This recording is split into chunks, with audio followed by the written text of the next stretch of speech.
So I think that then gradually we can start. Welcome, everybody. Good afternoon, ladies and gentlemen. Today we will have a difficult session that is a reasonably technical session that will deal with the evidence for the Trans-Eurasian affiliation of Japanese. So it will be rather data oriented. And I think in this case, people who already know some Japanese or who are in linguistics will probably have less difficulty. If it's becoming too complex for you, just plug your ears. But I think we should be fine. Um, this is the schedule so far. So we are now on at course 6 or course 5 on the comparative evidence for Japanese. In the last classes, we started off with an introduction. We introduced also the debates on the origins of Japanese, and then we focused on the different language families under discussion. Last time, then we had a methodological course, and today we turn to the data set that can prove that Japanese is a Trans-Eurasian language. Next time we will deal with the structure of Japanese and Trans-Eurasian, and then after Christmas in 2021, we will have courses dealing with the interdisciplinary approach and also a number of student presentations. So just some recap first.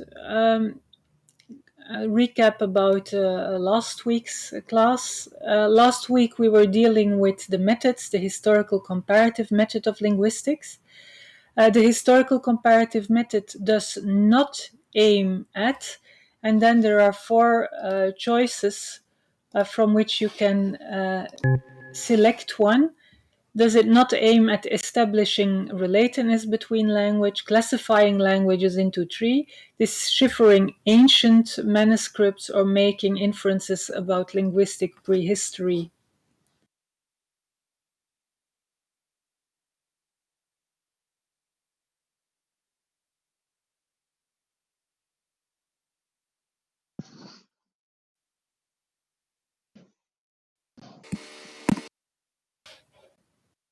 Yes. Many people or most people answer C, and that is indeed the case. We are not concerned with deciphering ancient manuscripts because that's the field of philology, but we do make inferences about linguistic prehistory. Especially in the last classes, we will see how we can do that. So, in order to demonstrate that two or more languages are related, we need, and then there are four options. We need to establish a set of similarities holding between the languages compared, to exclude non genealogical factors such as coincident universal principles and borrowing, to do both A and B, or to do none of the above.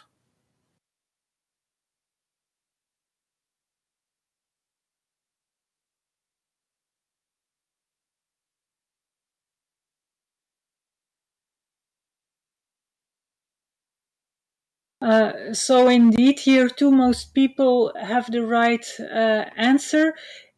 We also have to exclude non-genealogical factors such as coincidence and universals and borrowing, but in the same time, we first need to establish a set of similarities. And then a cognate. What is a cognate? Is it a unilateral lexical transfer from a model language into a recipient language? Is it a set of words compared across different languages that goes back to a common ancestral word? Is it a sound correspondence, or is it a coincidental lookalike between two languages?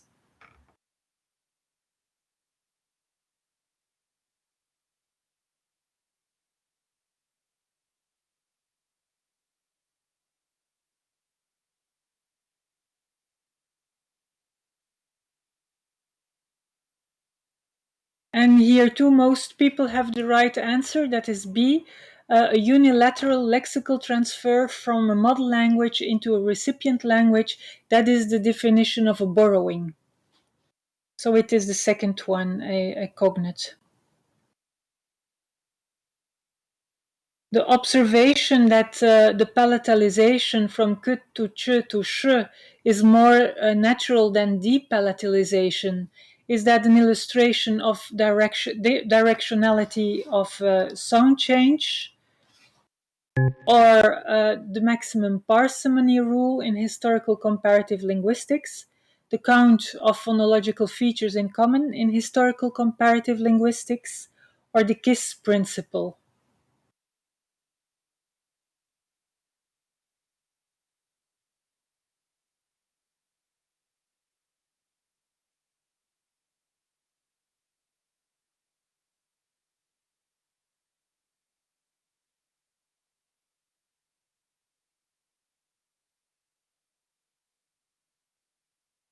And here all people have a good result, namely A. Indeed, it's the directionality of sound change.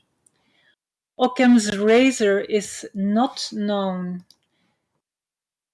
as when you hear hoofbeats, think horses, not zebras, the maximum parsimony rule in historical comparative linguistics, the count of phonological features in common in historical comparative linguistics, or the KISS principle.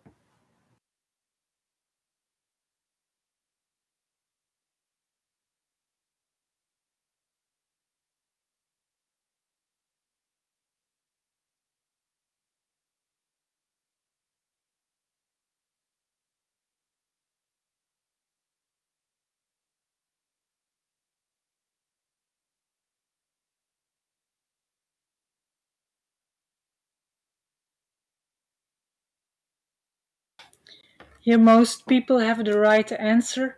Occam's razor is also known as when you hear hoofbeats, think horses, not zebras, because you always have to think about the most simple, logical solution. The similarity between Old Japanese papa, mother, and Old Turkic appa, mother, elder sister, is probably due to, and then you have to make your selection between A, B, C, and D. Inheritance over permissive semantic comparison, coincidence in the process of morphological compounding, or nursery formation.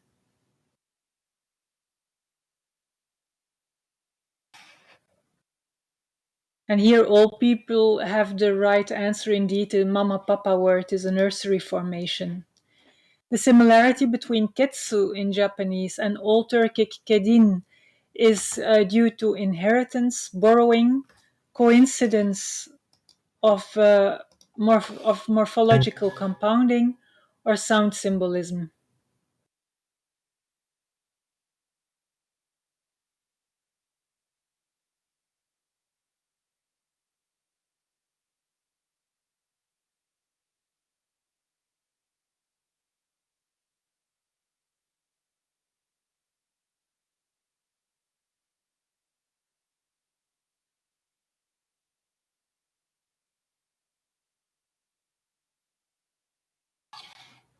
And there, three people think it's an inherited word, uh, and a cognate, and five people think that it's coincidental, and one that it is due to sound symbolism.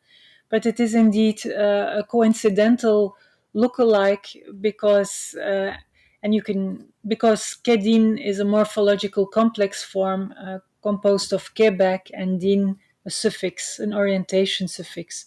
So it's not inheritance, it's not a cognate. The similarity between karasu, crow, and karga, crow in Old Turkic, is due to, and then again the four choices. Is it due to inheritance, the use of ghost words, over-permissive semantic comparison, or sound symbolism?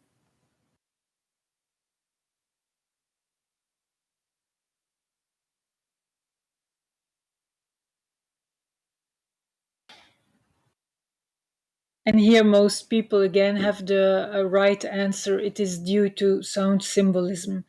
It is many languages in the world approximate the sounds of nature in the same way, and velar case and liquid R's are often used for birds and insects. And then the similarity between uma, horse, and in Japanese, and miyako ryukyuin, numa, horse, is probably due to A, inheritance, B, borrowing, C, over-permissive semantic comparison, or D, sound symbolism.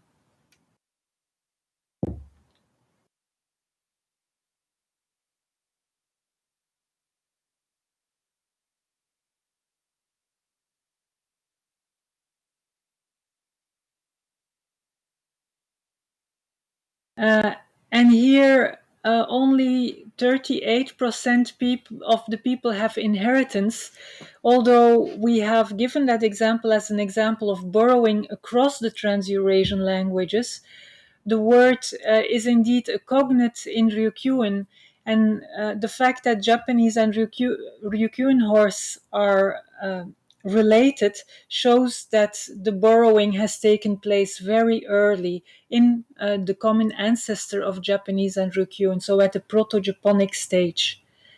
That was a bit a tricky question because indeed we gave it as an example of borrowing, but the borrowing took place at the proto-language level across different Trans-Eurasian languages. And then final one, the similarity between Tubby, Japanese socks, and written Mongolian jabi, small boat, is probably due to, and then the four possibilities. Is it due to inheritance, borrowing, over-permissive semantic comparison, or sound symbolism?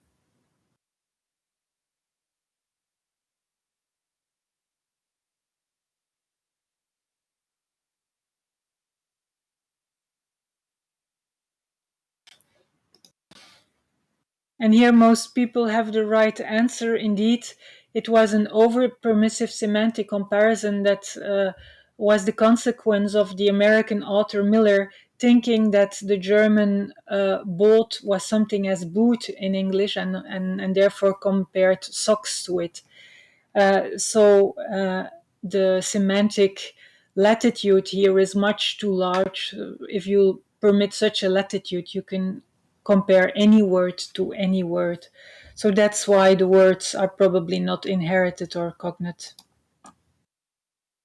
So this is so far our recap. Then we can move on to the evidence for the Trans-Eurasian affiliation of Japanese, the topic of today. We will look at two parts. We will first have a look at the lexicon. Lexicon, that means the words of Japanese and other Trans-Eurasian languages. We will compare them and establish cognates. And then we will also have a look at the morphology. That is the small building stones, the building blocks of words and of sentences. So these little elements that give words a function in the sentence or that build other words. But let us first have a part at the words, at the lexical correspondences between Japanese and the Trans-Eurasian languages. As we discussed last time, before looking at the evidence, we need to make sure that we sift the evidence very thoroughly. And especially in the case of Japanese and Trans-Eurasian, this is very necessary.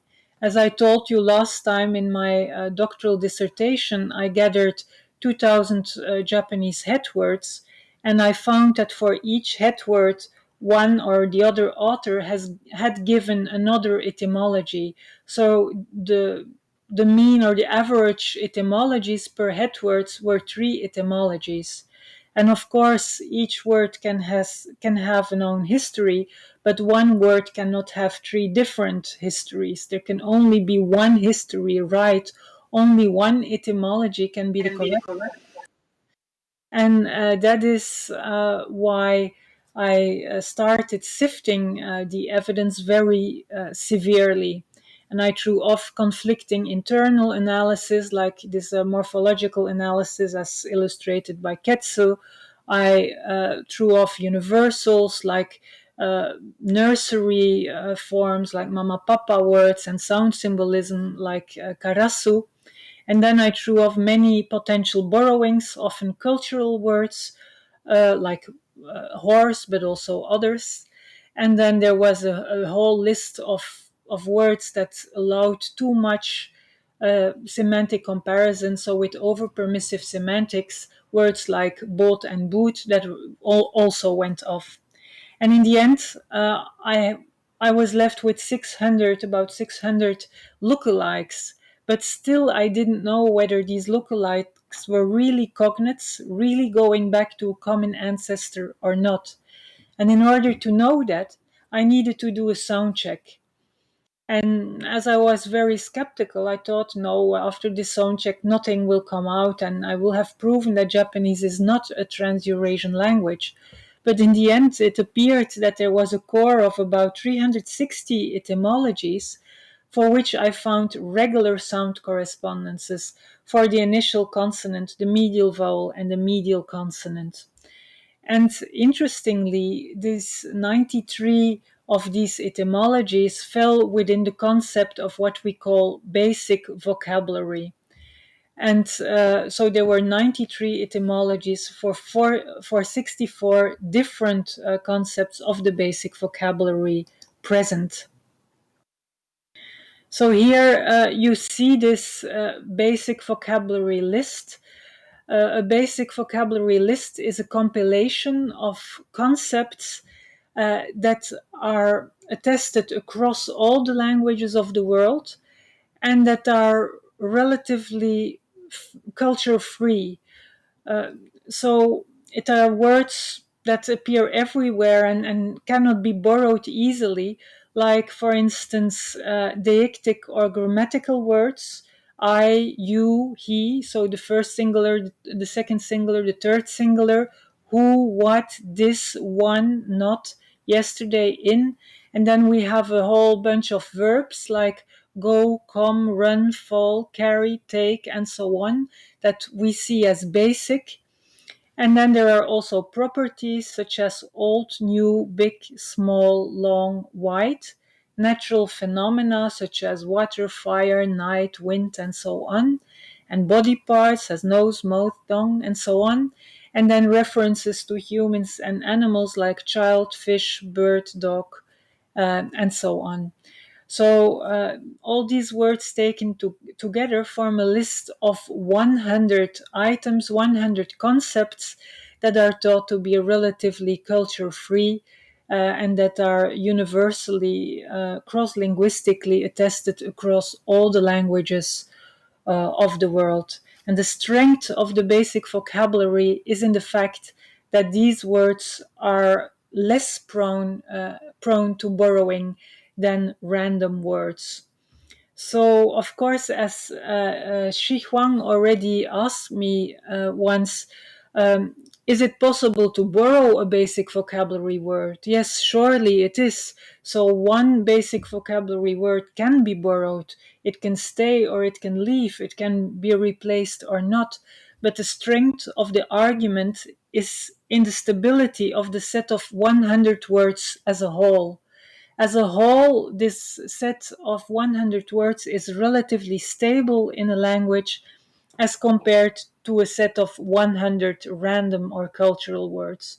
So the proportion of borrowing in the set is expected to be much lower than in the vocabulary as a whole. That's the strength of the basic vocabulary argument. So you have a a core of 100 concepts that is relatively copy proof, that is relatively borrowing free. Uh, so what I tried is to adapt or to apply this 100 word list, this list of 100 basic concepts to Japanese, the Japanese vocabulary, and the etymologies in a Trans-Eurasian framework.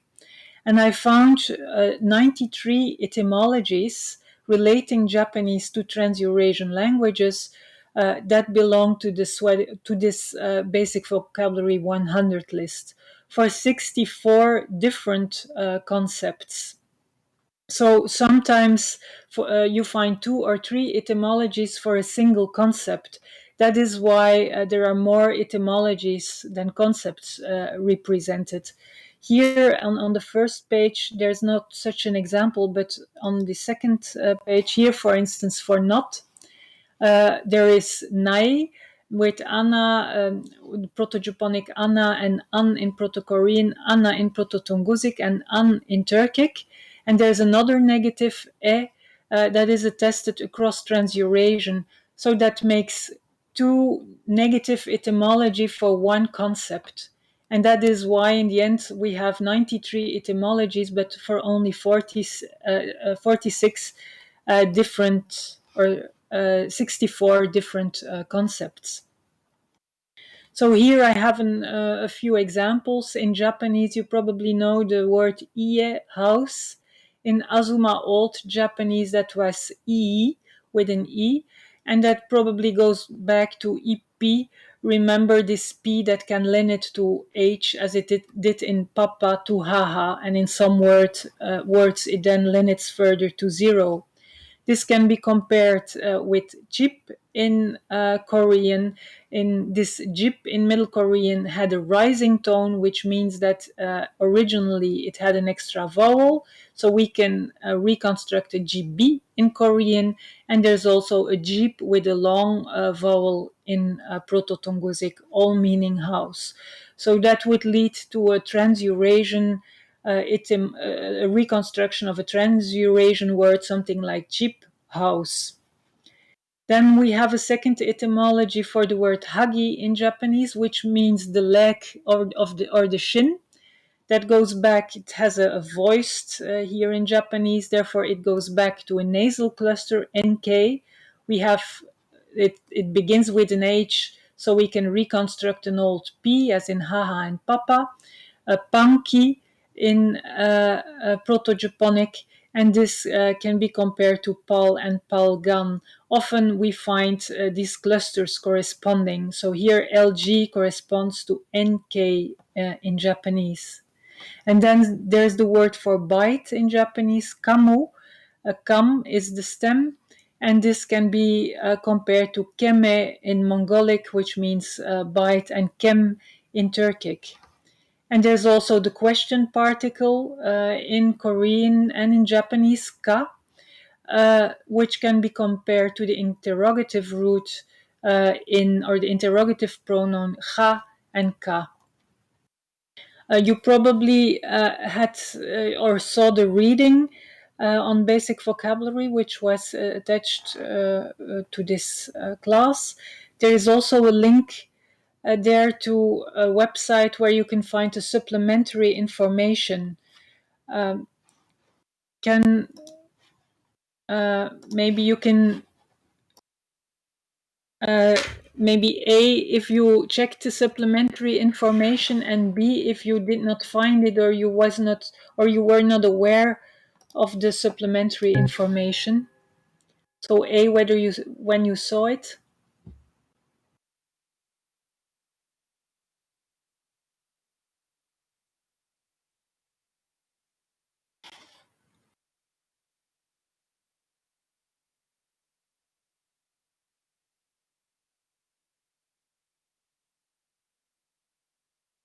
Yeah, some people, just only a few people found the supplementary information. So in the article, there was a link to the supplementary information. And then when you just give that link in, you get to the Oxford site where all the data are. So this supplementary information is like a kind of mini etymological dictionary with all the 100 or the 93 etymologies explained in detail. But never mind, you can follow. I have summarized everything here. So the full etymologies underlying everything what I discuss now are there. You can find them back on this link.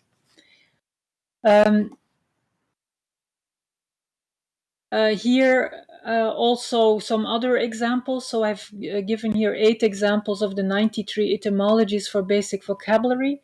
For instance, in Japanese, there's a word taku, which means to burn, which goes back to a Proto-Japonic tak. And in Korean, you have verbs like tada or tai or teda, meaning to set fire, which go back to taki in Proto-Korean, and also in yak in Turkic you have a burn. So this again allows us to reconstruct a verb in Proto-Trans-Eurasian, meaning to burn, and having a shape dak in Proto-Trans-Eurasian. There's also a negative, nai. You may know this negative in Japanese.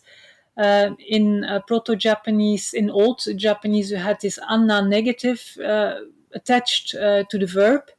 And there's also an an negation in Koreanic and in Tungusic, and there's a verb to be unbecoming in Turkic. There's also this other negation etymology. So it looks as if there were two negations, a very old one and then a newer one replacing the older one. Wide, noberu means to stretch, to spread, to become wide and long in Japanese. Again, we find here a voiced consonant that goes back to a pre-nasalized stop NP, and this NP corresponds to clusters like LP in Korean, PT in Tungusic, and BS here in Mongolic. So clusters also seem to correspond, although Japanese is a language that has virtually no clusters today. It has not always been the way, because we can explain the voiced sounds in Japanese as deriving from nasal clusters. We can still see that in old Japanese text, that these were in fact pre-nasalized stops. And if we compare these stops to clusters elsewhere in Trans-Eurasian, you see a neat corresponding showing up. And then the last word is the word for heart in Japanese, katai. You may know this word. In Proto-Japonic, we can set up a root kata for be heart, and then kata in Korean, as in kataropta, to be hard in the sense of being difficult, and kata in Mongolic, to become hard, to dry, and kat also in Turkic. So we see not only for these 8 words, but for 93 words, we see correspondences within the basic vocabulary.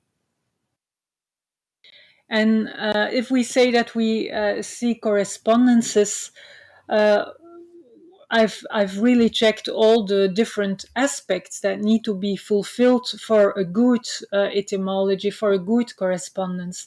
And one of these aspects, as we already discussed previously, is the distribution of a word. Remember the discussion where Whitman and Volvin said that if a word is represented in Old Japanese but not in Ryukyuan, then the chance that it is borrowed from Korean into Japanese is high, because it has no reflex in Ryukyuan, which suggests that it's not a real old or ancient word in Japanese, and that it came in later in the history of Japanese. And that is an argument that makes sense. And that is also why it is important to check whether the words are good, are well distributed in the different languages. For Japonic, before making a reconstruction in Proto-Japonic, it is therefore always important to check whether the word is also attested in the Ryukyuan languages. So if we do that, for instance, for taku, burn, we see here, we reconstruct Proto-Japonic tak, burn, boil, but we see that this word is present not only in Japanese and Old Japanese, taku and tak, but it is also present in the Ryukyuan languages. Here in Amami, a northern Ryukyuan language, it is present as the verb takyun, boil rice or food or make alcohol or salt. In Shuri, which is an Okinawan language, also northern Ryukyuan, we have tak, to burn. And then in the southern Ryukyuan languages, we have the verb tested in Hirara, Miyako, Ishigaki, Yayama. And then also here in Yonaguni as Dagun. So it is clear that the word is well attested in Ryukyuan, it is well attested in mainland Japanese, and therefore it is legitimate to reconstruct a Proto-Japonic tak to burn here. And then doing the same thing for Korean, we see that there's a Middle Korean word to burn, to be on fire, reflected in two stems in Middle Korean, tada and tahida, and also in the contemporary Korean cognate teda, to make fire. This word can be reconstructed as tukeda or takida, be on fire or set fire. And then finally, we also find a yak in Turkic, again with a nice distribution, not only in Old Turkic, but also in most contemporary Turkic languages. So as the distribution is safe, this is a safe etymology, a well distributed etymology. If we then model this over time, how we see the changes of this word over time. For Taka, we would thus reconstruct on the basis of the sound correspondences. We would reconstruct an Dakka in Proto-Trans-Eurasian, and then we would say after a certain time in Trans-Eurasian, there were two groups, say a peninsular and insular group and a continental group. And the peninsular group started to unvoice the D, used taka for burn, while the continental group lost the stem final vowel and had dak for burn. And a peninsular group then split into a Japanese group that had tak, and a Korean group that had something like tahi with a lenition of the velar, while this group, unfortunately, the words are not represented, not preserved in Tungusic and Mongolic, but we have a Turkic reflex where it seems that the dak has further lenited to a y. So that is the whole history you can then set up when you have such an etymology. And you can do that for each word, each cognate. Also, the same thing for heart. We see that Japanese katai means heart. We see a very nice distribution of this word, not only in Old Japanese and Modern Japanese, where it means hard, solid, rigid, but also in all Ryukyuan languages, Northern Ryukyuan languages like Amami and here in Okinawa, Nagjin, Okinawa, but also in Shuri, which is also Northern Ryukyuan language, and then also in the Southern Ryukyuan languages, Irabu Miyako has it, and Hato Mayayama has it as well. So again, a nice distribution. And also the cognate is also present in Korean. In Korean, you have the word kutta, which has an u, a vowel that does not match, but there are derivations of the word in Korean that have an a vowel, like katta ropta. This rop is a common suffix in Korean, which means having the characteristic of, and katarupta in Korean means hard, difficult, while kuta means hard. So this lop is be characterized by. And then kat is also in Turkic, be hard, and is well distributed across the Turkic languages. And in Mongolic, we find kata to become hard, to dry. Again, also well distributed across the Mongolic languages. So, given the fact that this word is present not only in a few Trans-Eurasian languages, but really in all 54 languages checked, is a very strong indication of cognacy, of genealogical relatedness. And here too, then you can basically unwind the similarity of such a word. So all the corresponding forms go probably back to an original form, kata, heart. Kata did not change so much. It stayed kata in the peninsular branch and also in the continental branch. Um, in the continental branch, it might have changed its meaning to be hard, become hard, as the Middle Mongolian meaning is become hard, dry. And in Old Japanese, it preserved the form and the meaning as be hard, and also in Middle Korean, it was be hard, although it got petrified in a compound. So that is how you can model then the history of a single word. But we said that not only the distribution of a word is very important, also the semantic regularity. We cannot take our semantic boundaries too wide, because else everything would correspond to everything. Think about the boot and the boat. So how can we really control for semantic regularity? Because controlling for phonological regularity, that's very easy. You have sounds and they correspond or they don't. A P corresponds to a P or a B, or it doesn't. But in the case of semantic similarity, it looks a bit subjective. Is something permissible as a semantic fit or not? And it is very hard to answer this question. And therefore, I tried to find a way to formalize that, to control for semantic regularity. And on the internet, you find a database of cross linguistic co-lexifications. That is a database that was published by Mattis List in 2014. Basically, co-lexifications are instances whereby a single lexeme can take two or more meanings. So instances where two or more meanings can be expressed by a single lexeme, by a single word. So instances of polysemy. And this database gives an overview of languages of the world and the instances of polysemy we find. If when we have, for example, a look at the word for hard, this is what this database gives.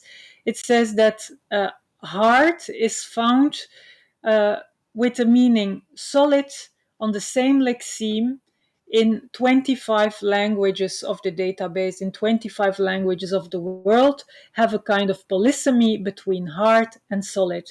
That means that in 25 languages of the world, the meaning hard has developed into solid. And in 22 languages across the world, hard collexifies with dry. That means that in 22 languages, the meaning hard has developed, has semantically evolved into dry. And again, there's also this collexification with difficult. 22 languages had the meaning hard and transformed it into difficult. So if we find this semantic development across the languages of the world, then it is also legitimate to posit that it happened within Trans-Eurasian. So if so many different languages can have the development from hard to difficult, then I say, well, then it is okay to say that it happened in Trans-Eurasian. So that gives me a way to control for semantic regularity. I say the semantics of this comparison are permissible because we see it happen in sufficiently other languages across the world. So it is a well attested development across the languages of the world. So that's why when I find the comparison between solid and difficult and dry, I will allow it on a condition that I can find it back in this database of cross-linguistic collexifications. So, and here I mentioned the number of the collexification in lists database, and the number after the slash is the number of collexifications, 8 collexifications for hard that are found across the languages of the world. So like that, I controlled for semantic regularity, and I also controlled for distribution. But when I really want to provide a good etymology, the most important part is, of course, the sound correspondence. We want not only the meanings to correspond nicely, but we also want the sounds to correspond nicely. And here I give an example of how I checked the sound correspondences. So basically, I had already a preset list of sound correspondences that was established on with the evidence of the 360 remaining etymologies in the matrix. And uh, this allowed me to establish a list of sound correspondences, a list of vowel and consonant correspondences, which I numbered in an inventory. And here we can check each sound correspondence. So, for instance, in the case of taku, I colored the T blue. It corresponds with a T here in Korean, and it corresponds with a Y in Turkic. Remember, a sound correspondence does not necessarily mean that it's the same sound. It can also be a developed sound. Think of the palatalization we saw, K in cabra, that went over ch to sh. Cabra and chèvre correspond nicely. A k and a sh correspond nicely in the Romance languages and elsewhere in the world. And in the same way, a T will lend it to D and will then give a Y, and that is also a very natural sound development across the languages of the world. So it's not because Turkic has not exactly the same sound that it cannot be a corresponding sound. It is a corresponding sound that can be explained through naturalness of sound development. So this is a nice sound correspondence, and in my list it is numbered as 9. And then I have a correspondence for the vowels. Here for the AAA correspondence, a straight correspondence for the vowel A, which is found in many pairs, like not only in Taku, but also in Katai. And then we have 14, the correspondence here in red for the medial velar sound that also corresponds nicely. And here also occurs in the beginning of the word in kata, kata, kata, and kata. So, like that, we need to check that each sound in the word is corresponding regularly. And if it doesn't, the word is not allowed in the etymology. So here you see these correspondences, and here I also have them in an overview, an inventory of sound correspondences. So basically, I want for every word that I allow in an etymology, I want the correspondence for at least 3 subsequent phonemes. So for the initial consonant, the medial vowel, and the medial consonant. And in many cases, the fourth phoneme, that is the vowel, is corresponding regularly as well. There are some cases, however, in which the stem final vowel does not correspond regularly, and I allow these cases to happen. So my criterion is that I need to have at least 3 corresponding sounds in a row before I allow the etymology. Note that in Japanese, most of the basic words are either a consonant and a vowel, or else they have 4 phonemes, but there are very few roots in Japanese that have more than 4 phonemes. So most roots with an extra phoneme are derived from a more simplex root. Um, And then here you see again the sound correspondences. We have correspondences for consonants. We also have regular sound correspondences for the vowels.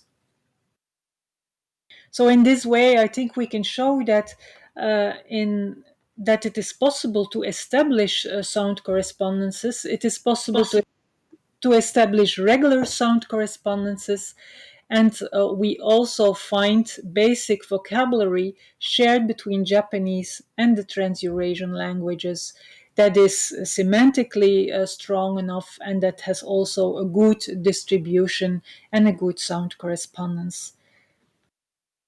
But as we said, when we want evidence, it is not only about corresponding words, but also about building blocks of words, morphemes, grammar. As we said last time, uh, not only since the beginning of historical comparative linguistics, already Sir William Jones noted how important morphological correspondences in the roots of verbs and the forms of grammar were for the establishment of Indo-European. Note also this big paradigm that we have seen last time, and where we said this alone can prove that the Indo-European languages are related. And other linguists after Sir William Jones, Meillet, and also Joanna Nichols, have stressed this importance of morphological correspondence in historical comparative linguistics.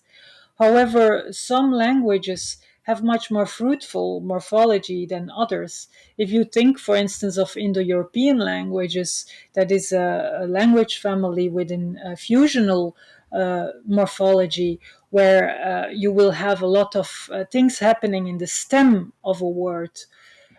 For instance, in Indo-European, you will have these fusional things like good, better, best, or things like sit and sat. So sit and sat originally came from a suffixed y, a suffixed causative suffix.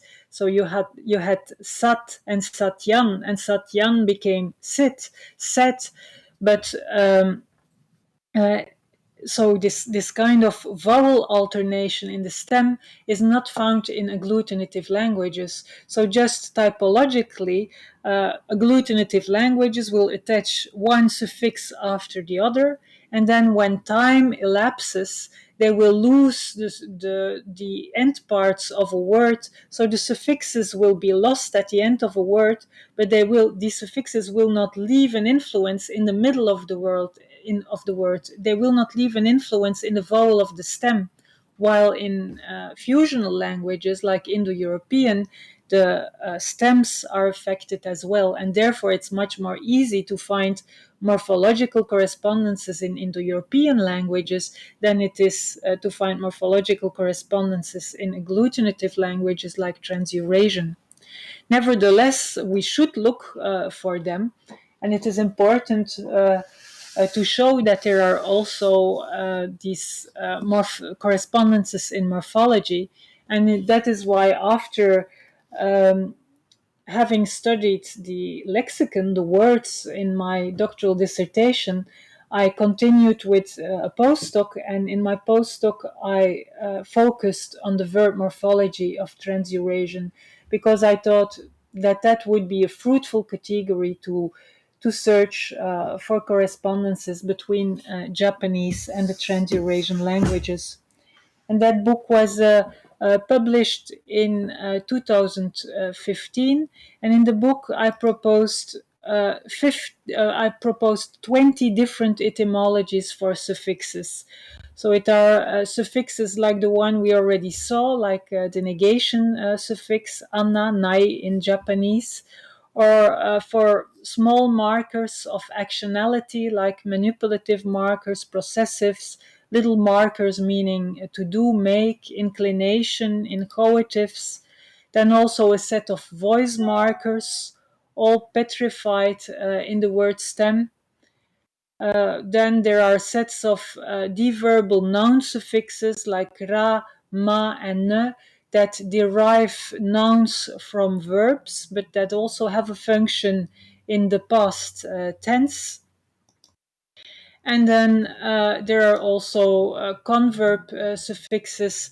Converbs are non-finite forms of the verb that are used for adverbial insubordination. So there are also these suffixes that corresponds, and then there is a zero for the imperative. We're not going to go deep into all these morphological correspondences, but I just want to illustrate you one of these correspondences so that you have an idea of how the evidence looks like. And that is a correlation in form and function for what I reconstruct as the Proto-Trans-Eurasian manipulative verbalizer Ra. So if we look at Japanese and Old Japanese, we see a number of words, nouns, that seem to be in a relation with verbs. It looks as if there is a derivative relation. So you have a base noun, and if you add a suffix, you get a certain verb. So I tried to find such pairs between noun and verb, and to look if there was a little marker that was the same in all cases and that also had the same semantics, the same function. And I found a number of markers. So for instance, you have a verb, you have a noun kiwa in Japanese, limit, bring. In all Japanese, again, that would be kippa, limit, bring. And in Old Japanese, you have also kipparu, to come to an end. In Japanese, that would be the verb kiwaru, come to an end, wear out. So it looks as if the limit is the base noun, and the come to an end, come to a limit, is the derived form. So and it's derived with a suffix ra, adding a suffix ra to the base stem.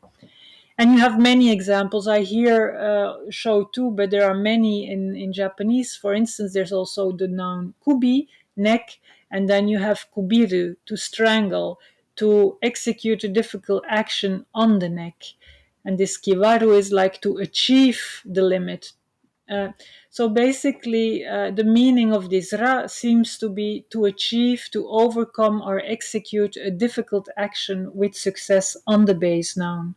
It is a little marker that is preserved in a number of derivations, and that seems to be a witness of old morphology, a kind of very ancient thing that is preserved in a small number of verb derivations.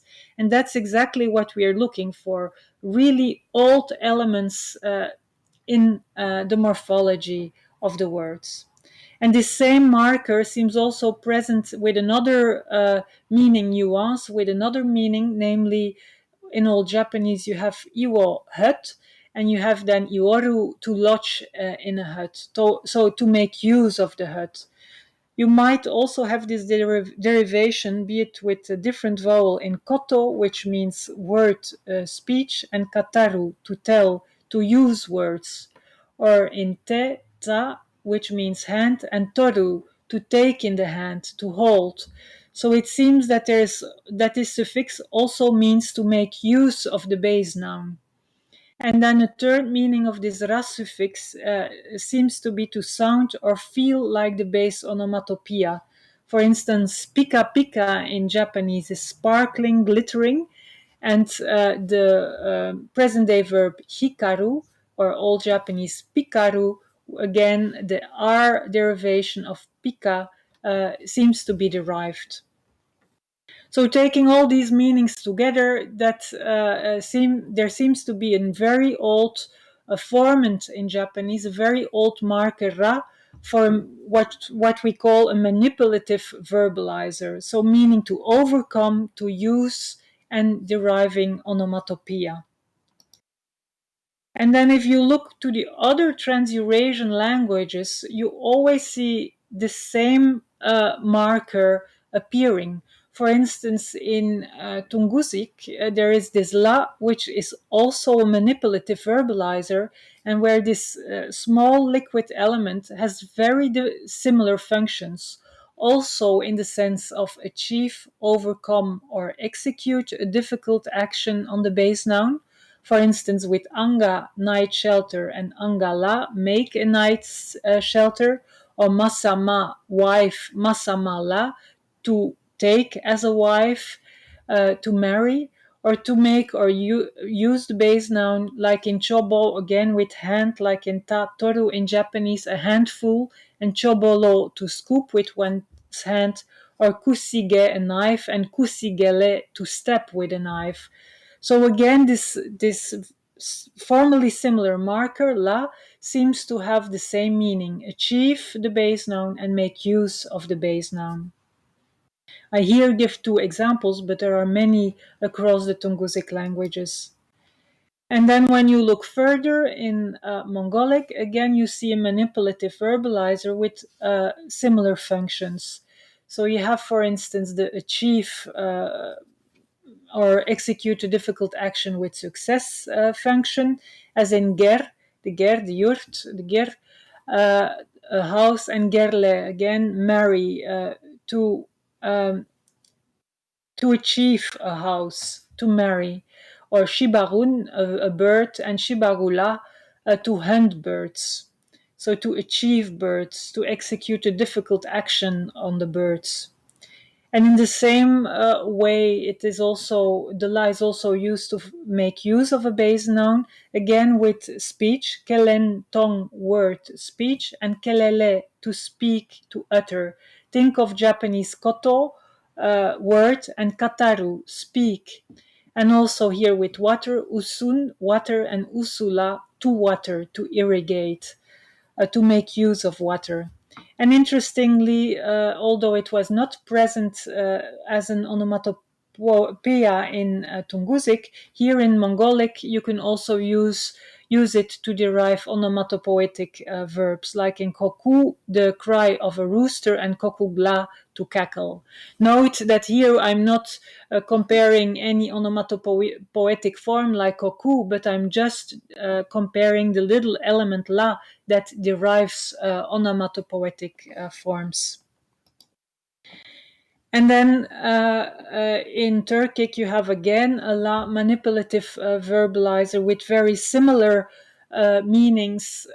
Again, achieve the base noun, overcome the base noun, or execute a difficult action on the base noun, as we have, for instance, in Old Turkic, bogus, throat, and boguzla, to cut somebody's throat or an animal's throat. Think of the derivation kubi and kubiru in Japanese, neck and strangle, that is very similar semantically, does the same thing. And F, house, F-le, to furnish somebody with dwellings, to marry. So again, to achieve a house, as we also saw in Tungusic, in the Tungusic example, and in the Mongolic example. So although the base words are formally very different, the little marker always seems to do the same thing with the base word. So although kubi is not cognate with kubi, neck, is not cognate with bogus, throat, the derivation of kubi into kubiru, strangle, and bogus in bogusla, cut the throat, is very similar. It's a very similar function. Then also, to make use of the base noun, you have, for instance, adut, the palm of one's hand in Turkic, and adutla means then to scoop. Think of the Tungusic word, but also think of Japanese te and toru, hand and take. And also sus means word in Old Turkic, and susle with his le suffix means to speak. Think of koto and kataru in Japanese. And then you also have it for the derivation of onomatopoeia, as in ore, to shout in Turkic, and orela. So ore, a shout, a cry, and orela, to shout. So although these are very small markers, and a morpheme is mostly only a consonant and a vowel, it seems that the same formally similar markers are used to express similar functions, and it's mostly not one function but a cluster of functions that coincides, which makes it a rather good evidence for cognacy. You must also think that a small suffix like that is really sandwiched. It's within between words. It is really bound on a word, and it is very difficult to perceive it as a unit. So these are the words that will not easily be borrowed. You will not borrow a little marker, meaning a little marker la on a word. You will borrow a noun with a meaning, but little morphological elements are very difficult to borrow from one language into another, and therefore this kind of correspondences are relatively copy free, so they cannot easily be borrowed. So then you can do the same thing. You can model the change in a similar way as we modeled the change for our words. That is, you can assume that we had a Proto-Trans-Eurasian marker la, which is a denominal verb suffix with three meanings: to achieve the base noun, to use the base noun, and to sound like the base noun. And you see how this la became a ra in the peninsular languages, and remained la with the same meaning in the continental languages. Both Japanese and Korean have only one liquid phoneme, while all Trans-Eurasian languages have two liquid phonemes, so a l and a r. So it looks as if here, where the liquid phonemes collapsed, there also was only one liquid, so in the morpheme. In Japanese, we have this ra. In Korean, it's not represented, but then we have it in the Tungusic languages as la, in Middle Mongolian and all the Mongolic languages as la, and in the Turkic languages as la, each time with the same meaning. So that's how you can reconstruct not only words, but also little building stones of words. Of course, one such building stone can always be the result of chance similarity because the marker is very small. But the fact that you find not one such similarity, but that there are at least 20 such building stones corresponding is certainly speaking against coincidence. And also the fact that it's not only shared between two languages, but that it appears simultaneously in 5 different branches is also difficult to explain by coincidence. Think of tossing a 6 with 2 dice is relatively easy, but tossing a 6 with 5 dice, so in 5 branches of the language, is much more complex. And tossing a 6 with 5 dice 20 times in a row is even more difficult. So that's a bit the level of coincidence that is involved. But of course, all this is about markers that have a meaning and a form. But usually, the strength of morphology is in the third dimension.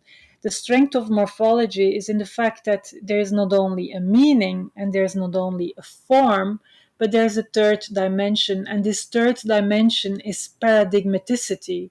It's the functional of oppositions of the morphemes in a paradigm. This is what we already mentioned for this whole paradigm of Indo-European. Think of vers in Latin, and the S was the first singular. It had a meaning, first singular, and it had a form S that corresponded across different Indo-European languages. But the strongest thing was that it was an element in a paradigm. You do not only have the second singular S in Latin, you also have the O and the T and other elements that are all corresponding across Indo-European. So they are tightly fit in a paradigm. And this paradigmatic correlation is the third dimension of the comparison. So you have meaning, form, and then you have paradigm oppositions in a paradigm, and that's what makes paradigmatic morphological evidence so strong. Another example of Indo-European, for instance, is this example of the verb to be that can be reconstructed as has in Indo-European. There's a full paradigm of 6 forms, but here I only gave the mini paradigm consisting of the first singular and the first plural. So in Indo-European, you have has me, I am, and you reconstruct has mes we are. And we can reconstruct that by comparing different forms of the copula. In Sanskrit, for instance, you have as, me for I am, and smas for we are. Greek, a me and a men, sum and sumus in Latin, im and shum in sium in Gothic. So we find this paradigmatic opposition. We find an M with a form corresponding, with a meaning corresponding, first singular, and also corresponding in a kind of paradigmatic opposition. This is a very good correspondence in Indo-European, and it is even stronger because there is a fourth dimension, a fourth paradigmatic dimension, which Brian Joseph called extended paradigmaticity. And with extended paradigmaticity, he means external relationships of grammatical patterning among different paradigms, some of which may be the result of a grammaticalization process. What he means with that is that in when you look at the Indo-European paradigm, you see that the me and the mes, the I and we endings in the verb system derived from pronouns. So it is as if the personal pronouns in Indo-European grammaticalized into verb agreement markers. So you have me, me in Indo-European, and you have nsme, us in Indo-European, and this me like grammaticalized into this me in I am. So probably by taking the stem of the verb and putting a personal pronoun in the end, you got this verb ending, and this nsme, us, also uh, grammaticalized in Indo-European. So by taking the copula and putting the personal pronoun to the end, you got verb agreement. So there's a systematic linkage between verb agreement in Indo-European and personal pronouns in Indo-European. And this systematic linkage again makes the evidence even stronger. So that is the fourth dimension of comparison. The first dimension was the form, the second, the meaning, the third dimension was the oppositions within the paradigm, and the fourth dimension is the extended paradigmaticity. This system is so tight that the correspondences are so strong that they exclude borrowing, that they exclude chance, and that they really make very neat evidence for genealogical relationship. Of course, we do not have such a rigorous and brilliant system in the Trans-Eurasian languages. We find correspondences between individual morphemes, but our paradigmatic evidence is certainly not as diagnostic as in Indo-European. However, there are some correlations that can be interpreted as paradigmatic in the same sense as the extended paradigmaticity here mentioned by Joseph. And now it gets a little bit complicated, but I will try to explain the core of the argument for paradigmaticity between Japanese and the Trans-Eurasian languages. So I will try to tell you why I think that some morphemes stand in paradigmatic opposition and can be compared as such between Japanese and other Trans-Eurasian languages. In Trans-Eurasian, as we already taught last time, Elias last time gave us the inflection of the verb taberu, and it was tabemas in the first person, singular tabemas in the second, tabemas in the third. So I eat, you eat, he eats. It's all the same. There is no extra personal ending, so there's nothing to compare there. So we do not expect to find paradigmaticity in person endings because there are no person endings in the first place. However, there are some paradigmatic oppositions in another way. reconstructible to Trans-Eurasian. For instance, in Trans-Eurasian, there was a non-past marker on the verb, ra, so used for the present and the future, and there was a past marker on the verb, cha, used for the past. We find it reflected in the different branches of Trans-Eurasian, but maybe the best example or the clearest example is here in Manchu, in Tungusic. You have, for instance, a verb bu, to give, and bure is I give or I shall give, with this ra-re suffix. So this is the present or the future, while gene means to go away, and genehe means he went away. So the he here is the past suffix. You find possible cognates to this ra, non-past, and ka, past, in different Trans-Eurasian languages. For Japanese, I've proposed that a normal uru ending of the verb is cognate with the ra, and that the ka that you find as a perfective marker in some dialects is cognate to the ka. For Korean, we only find the le imperfective marker. But in Mongolian, you also find this opposition between the R, like in, you have it, for instance, in Kitanpor, he becomes, and Abuga, he accepted, from a verb abu. In Old Turkic, you find it too. You have yorur, it goes, and you have in a perfective future, berge, I will give. So basically, it is possible to reconstruct a cha, a past marker in Trans-Eurasian, and a ra, a present marker in Trans-Eurasian. But the extended paradigmaticity, however, comes in if you see that the same markers in Trans-Eurasian, ra and cha, are used to derive nouns from verbs. So, for instance, in Manchu, you would have mutere, ability, from a verb to be able, and you use the ka marker to derive nouns from verbs, but then in the perfective sense. For instance, jihe is the fact of having come, the fact that he had come in Manchu.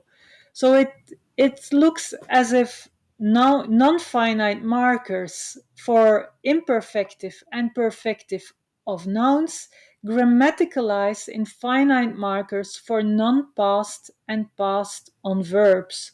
So this is it's a bit a complex story, but it is the same kind of extended paradigmaticity that you find in Indo-European. So this linkage in Indo-European between person pronouns and verbs um, is found in Trans-Eurasian as a linkage between non-finite markers and finite markers. So that's what I mean with um, a certain degree of paradigmaticity in Trans-Eurasian. So if we see paradigmaticity as relationships of grammatical patterning between different morphosyntactic subsystems, then we can say that there is this extended paradigmaticity not only in Indo-European but also in Trans-Eurasian. So there's a linkage in Indo-European between the personal pronouns that become verb agreement markers, and a very similar linkage is seen in Trans-Eurasian between imperfective and perfective endings and non-past and past finite endings. That is a long story to tell you that I think that there is a certain paradigmaticity in Trans-Eurasian. Of course, it is much vaguer, it's much less rigorous than in Indo-European. It's also less diagnostic than in Indo-European, but we find this residue of systems in Trans-Eurasian that are reflected in the contemporary languages.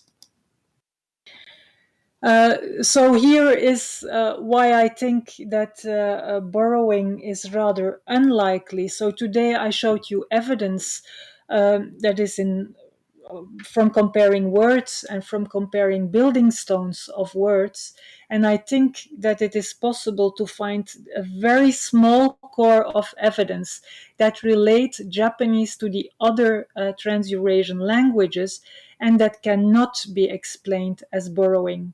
As we already said, the big question in Trans-Eurasian is not whether there are similarities or not, because all linguists would agree that there are similarities between Japanese and the Trans-Eurasian languages. The big question is how to explain these similarities. Are they all the result of borrowing?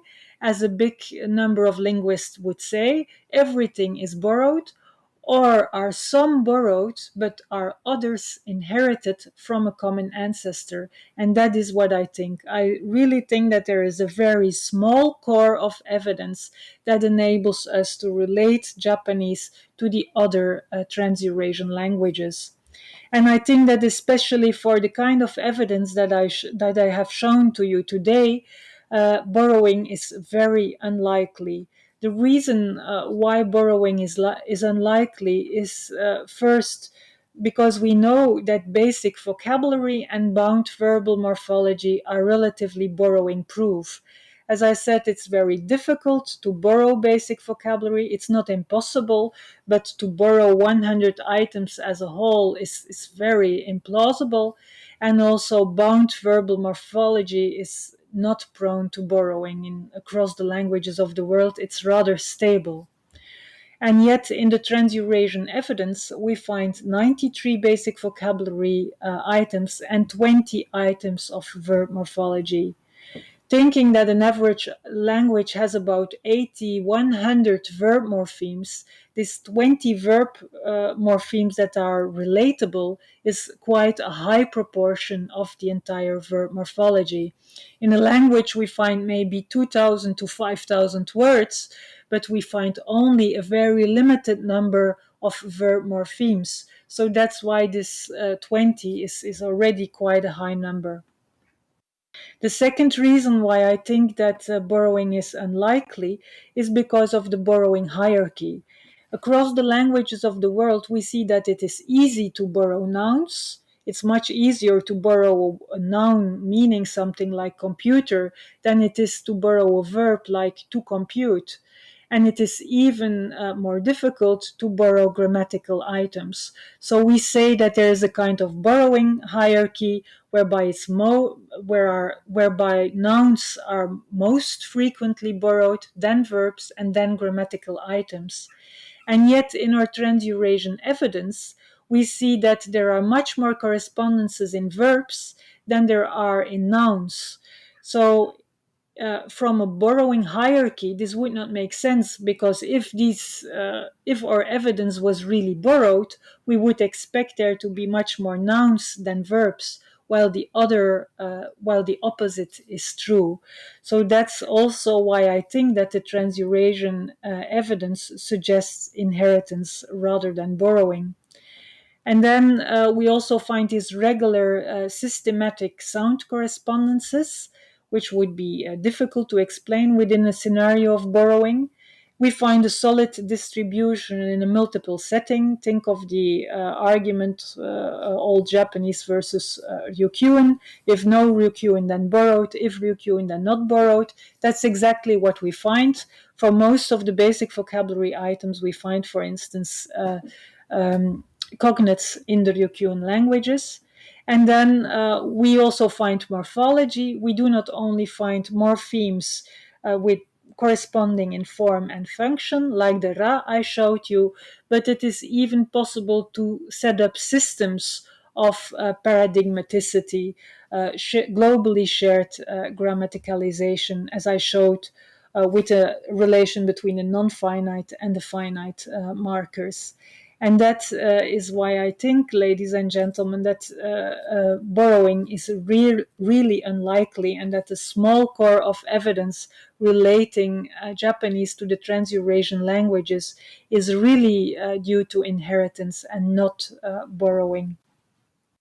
So that brings us back to the main objections with which we started off in, I think, in the second class, where we saw that people said, yes, but I don't believe Japanese is related to any of the Trans-Eurasian languages because it does not share basic vocabulary, because there are no regular sound correspondences, because there's no common morphology, and because everything is probably due to borrowing and not to inheritance.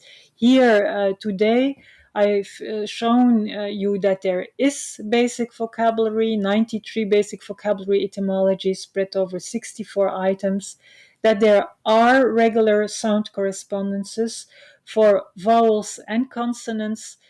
Every etymology corresponds regularly for the first consonant, the medial vowel, and the medial consonant of every Japanese root. So nearly all phonemes are covered except for sometimes the stem final vowel. And then we also saw that there is common morphology shared across the Trans-Eurasian languages and Japanese. We find evidence for 20 morphemes and also some signs of paradigmaticity. And then finally, if you find a picture like that with basic vocabulary, regular sound correspondences, and common morphology, I think your evidence is really borrowing proof. The probability that this is borrowed is much lower than the probability that it has been inherited. And that is why I think that yes, Japanese is related to the Trans-Eurasian languages. Yes, Japanese is related to Korean, Mongolic, Tungusic.